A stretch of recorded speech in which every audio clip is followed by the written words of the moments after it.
첫 번째는 디지털 트랜스포메이션 다들 해야 된다 그러는데 이거에 대해서 목적 세 가지라고 얘기합니다. 운영의 효율성을 어떻게 높일 것인가, 비즈니스 모델에 어떤 혁신을 끼할 것인가, 고객 경험을 어떻게 혁신할 것인가. 이 콜롬비아 대학의 유명한 교수님이죠. 이분이 중요한 얘기를 했습니다. 흔히 디지털 트랜스포메이션 하면 기술 뭐 이렇게 얘기를 하기 쉬운데 그거 아니다. 고객과 경쟁 관련 변화를 명확히 이해해라. 이게 핵심이다. 특히 주목해야 될 거는 영향력의 주체라는 항목입니다.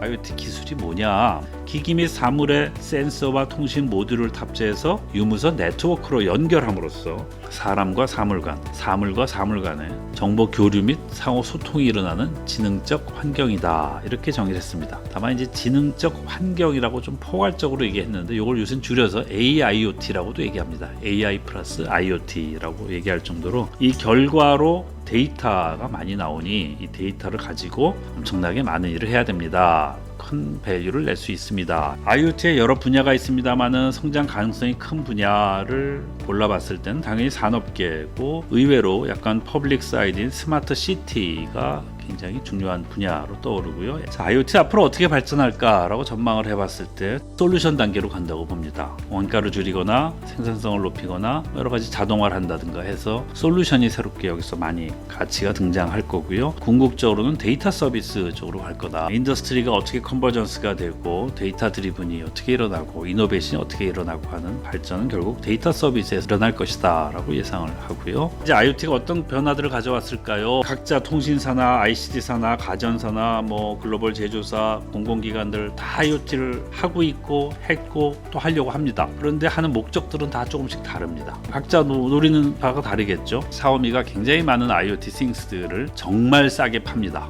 그 친구들은 공짜라고 표현합니다. 고객이 그 가격을 보고 와 이거 공짜네?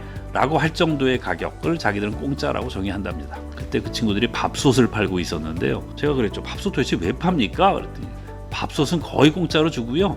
거기서 나오는 데이터를 갖고 나중에 자기들은 쌀을 팔 겁니다. 이러더라고요. 그러니까 IoT라는 목적이 데이터입니다. 그 데이터가 얼마나 중요한 것인가라는 겁니다. 주로 지금 홈 IoT에서 어떤 싱스들이 있나요? 가전사들, LG나 삼성 같은 경우도 거의 모든 가전에 지금은 IoT 기능이 내장이 돼 있어서 열심히 데이터들을 모으고 있습니다. 가구사들도 여러 가지 많은 가구에다가 IoT 기능을 넣어서 이것저것 데이터들을 모으고 있습니다. 중국의 하이얼이라고 들어보셨죠? 중국의 삼성전자를 꿈꾸는 여기는 가구별로 거실, 침실, 욕실, 주방을 나눠갖고 7가지 해서 싱스들을 자기들은 IoT화 시키겠다라는 그쪽의 꿈입니다. 산업 IoT 쪽입니다. 제조나 서비스 현장에서 환경, 안전, 편리, 생산성 등의 가치를 높이는 일들이 굉장히 필요합니다. 거의 뭐 돈이니까요. 사례들도 워낙 많습니다만은 요거는 제가 경기도 고양시랑 같이 실제로 현장에 깔아보고 서비스를 했던 스마트 쓰레기통인데요. 그래서 쓰레기통 안에 센서를 달아서 현재 쓰레기가 얼마나 쌓였는지를 알려줍니다. 그러면 그 중앙 서버에서 일목요연하게 현재 뭐 몇십 개, 몇백 개의 쓰레기통이 얼마가 쌓여있는지를 파악하고 거기에 따라서 수거 트럭이 그 동선을 바꿉니다. 상황에 맞는 수거 주기를 조절할 수 있고요. 운영 효율성도 높아집니다.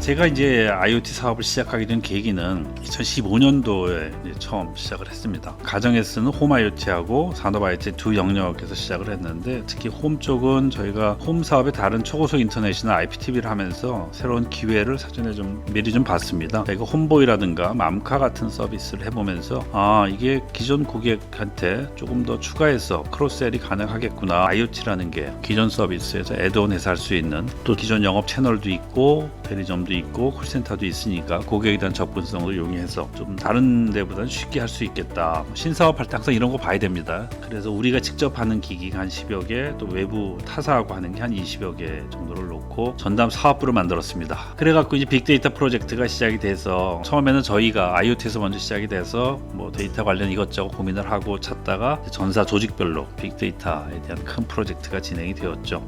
뭐 IoT가 이제 빅데이터 추진 전략을 고민을 하다가 결국은 인지와 액션이라는 두 가지 키워드, 사람의 일상 상황을 우리가 알게 되고 고객에 대한 이해를 제대로 할 수 있게 되고 그걸 가지고 고객에게 액션할 수 있는 가치를 전달할 수 있겠다. 이렇게 봤고요. 싱스의 또 가입자별로 싱스 규모가 있고 어떤 데이터가 나오면 그 데이터를 가입자별로 해서 이 가입자는 외부 데이터하고 연계해서 서비스 가치를 어떻게 높일 것인가, 또 이런 유형의 가입자들한테는 어떻게 베스트 프랙티스 만들어서 가치를 또 높여줄 것인가, 이런 것들을 고민을 했고요.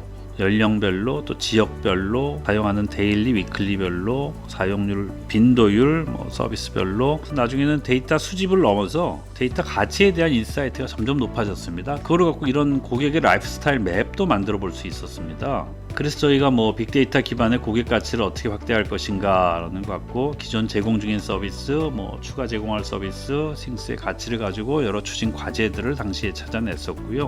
홈 IoT에서 발생하는 사용자 데이터가 있고 디바이스별 로그 데이터가 있고 또 외부에서 필요한 데이터를 갖고 와서 고객에게 필요한 새로운 서비스를 제공할 수 있고요. 내부는 기기의 사용 빈도를 높이고 고객 충성도를 높일 수 있는 이런 목적하에 데이터에 대한 분석이 시작이 됐습니다. 고객한테는 스마트 리포트라는 걸 갖고 제공을 해줍니다. 삶의 질을 높일 수 있고 시간이나 비용의 가치를 제공할 수 있는, 내부적으로는 상품 기획하는 단계에서 아예 데이터가 관여를 시킵니다. 상품을 기획할 때 아예 우리가 이 상품에서 나중에 어떤 데이터를 기대해, 어떤 데이터가 나올 수 있어, 그거 데이터가 나오려면 어떤 펑션이 더 들어가야 돼, 이런 것들을 같이 고민을 하니까 상품 기획 단계에서부터 데이터의 중요성이 확실하게 인지가 되고요. 내부적으로 참 효율성이 많이 좋아졌습니다. 마지막으로 제가 여러분 사업 데이터 어떻게 관리하는지 질문 10가지를 정리해 봤습니다. 한번 읽어보시고요. 앞으로 데이터에 관련된 어떤 일 또는 사업 구상을 하시면은 요거는 한 번 정도 점검을 해보시면서 보셔야 됩니다. 특히 9번째 데이터